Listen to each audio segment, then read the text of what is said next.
तो हेलो दोस्तों, BRY study class पर आपका स्वागत है। जी स्टूडेंट्स, यदि आप class 12th physics board exam की तैयारी कर रहे हैं तो ये क्वेश्चन आपके लिए वेरी वेरी इंपॉर्टेंट क्वेश्चन है। स्टूडेंट्स, ये क्वेश्चन आपके बोर्ड एग्जाम में हर साल 5 से 3 नंबर यानी 3 से 5 नंबर में आपके बोर्ड एग्जाम में ये क्वेश्चन छपता है। तो स्टूडेंट, आप लोग अगर बोर्ड एग्जाम देने जा रहे हैं तो इस क्वेश्चन को जरूर से जरूर एक बार देख लीजिएगा और तैयार कर लीजिएगा। ठीक है स्टूडेंट, तो चलिए हम इस क्वेश्चन को देख लेते हैं। तो क्वेश्चन हमारा स्टूडेंट क्वेश्चन क्या है? हमारा क्वेश्चन है कि पीएन संधि डायोड क्या है, इसके पूर्ण तरंग दृष्टिकरण परिपथ का आरेख बनाइए और इसकी कार्य विधि को समझाइए। ठीक, और इसकी कार्य विधि को क्या करिए, समझाइए। तो चलिए हम इसको देख लेते हैं। पूर्ण तरंग दृष्टिकारी।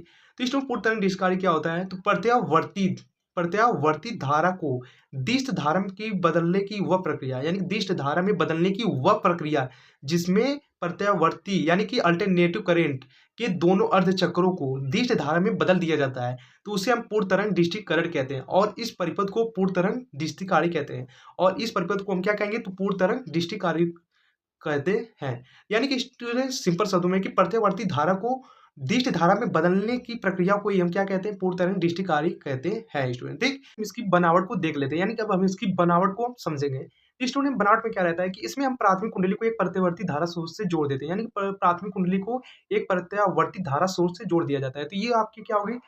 प्राथमिक कुंडली होगी। ठीक है स्टूडेंट, ये आपकी प्राथमिक कुंडली होगी, इसे प्रत्यावर्ती धारा स्रोत से जोड़ दिया जाता है। ठीक है स्टूडेंट, इसे कर दिया, जोड़ दिया जाता है। तथा द्वितीय कुंडली से, यानी कि द्वितीय कुंडली जो है, द्वितीय कुंडली से यानी कि आपकी ये होगी द्वितीय कुंडली। क्या होगी? ये आपकी द्वितीय कुंडली से दो संधि डायोड D1 और D2 जोड़ दिए जाते हैं, यानी कि द्वितीय कुंडली से D1 और D2 जोड़ दिए जाते हैं, यानी कि दो संधि डायोड D1 और D2 जोड़ दिए जाते हैं। जैसे यहाँ पर स्टूडेंट आप लोगों को दिख रहा है D1 व D2, तो D1 और D2 आपको दो संधि डायोड जोड़ दिए जाते हैं। इसमें पी क्षेत्रों को एक दूसरे से जोड़ दिया जाता है। तो इसमें जो पी क्षेत्र होता है उसे क्या किया जाता है? पी क्षेत्रों को आपस में एक दूसरे से जोड़ दिया जाता है। ठीक है स्टूडेंट, तो आपका पी क्षेत्र क्या हो जाएगा? तो ये जो आपका है पी क्षेत्र हो जाएगा और यहाँ पर एक पी क्षेत्र है, तो ये इन्हें आपस में जोड़ दिया जाता है। तथा एन क्षेत्र को भी आपस में जोड़ दिया जाता है। जो आपके यहाँ पर खड़ी लाइन है ये आपका एन क्षेत्र हो जाएगा। क्या हो जाएगा आपका स्टूडेंट? एन क्षेत्र हो जाएगा। तो यहाँ पर इन दोनों को भी आपस में जोड़ दिया जाता है, जोड़ देते हैं या जोड़ दिया जाता है। ठीक है स्टूडेंट, अब एक लोड प्रतिरोध आरएल को, यानी कि यह आपका एक लोड प्रतिरोध, यहाँ पर एक लोड प्रतिरोध हो जाएगा। लोड प्रतिरोध आरएल को द्वितीय कुंडली के केंद्रीय निष्कासन, यानी कि द्वितीय कुंडली के केंद्रीय निष्कासन टी, यानी कि टी स्टूडेंट यहाँ पर टी नहीं रहेगा, ई रहेगा। ठीक है स्टूडेंट, तो केंद्रीय निष्कासन ई तथा एन क्षेत्र के बीच जोड़ दिया जाता है। ठीक, तो लोड प्रतिरोध जो होगा यानी कि आरएल, यहाँ पर रहेगा आरएल, यानी कि ये आपका हो जाएगा आरएल हो जाएगा। तो आरएल को क्या किया जाता है? तो आरएल को, यानी कि एक लोड प्रतिरोध को द्वितीय कुंडली, यानी कि द्वितीय कुंडली ई के निष्कासन ई तथा एन क्षेत्र के बीच जोड़ दिया जाता है, क्योंकि आपका ये एन क्षेत्र हो जाएगा और ये आपका केंद्रीय निष्कासन ई हो जाएगा। ठीक, तो इसके बीच एक आरएल लोड प्रतिरोध को जोड़ दिया जाता है, जो कि आपका ये हो जाएगा। ठीक है स्टूडेंट, ये आपका हो जाएगा। ठीक है स्टूडेंट्स, इतना आपको समझ में आ रहा होगा। तो चलिए इसके हम आगे भी देख लेते हैं।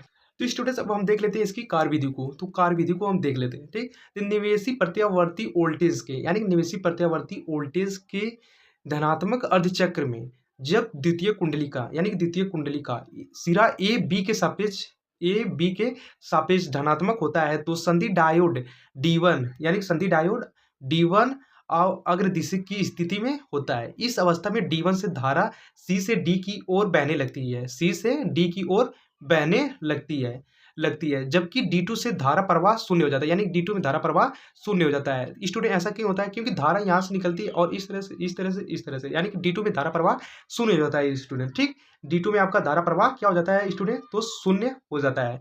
तो स्टूडेंट, आपका D2 में धारा प्रवाह शून्य हो जाता है।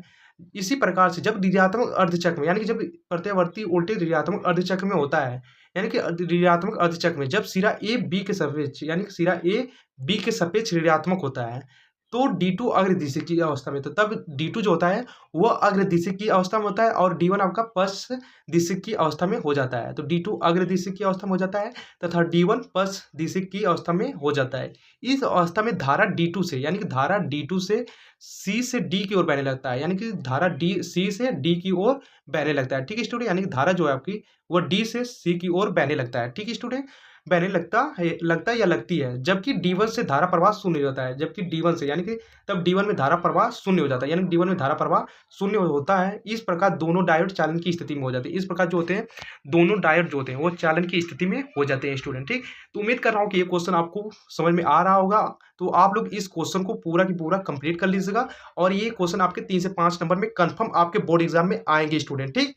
तो उम्मीद कर रहा हूँ कि आप लोगों को समझ में आ गया होगा। तो वीडियो को लाइक और कमेंट करें और चैनल पर नए हो तो प्लीज चैनल को सब्सक्राइब कर लो। मिलते हैं नेक्स्ट वीडियो में एक नए टॉपिक के साथ। Thank you so much students.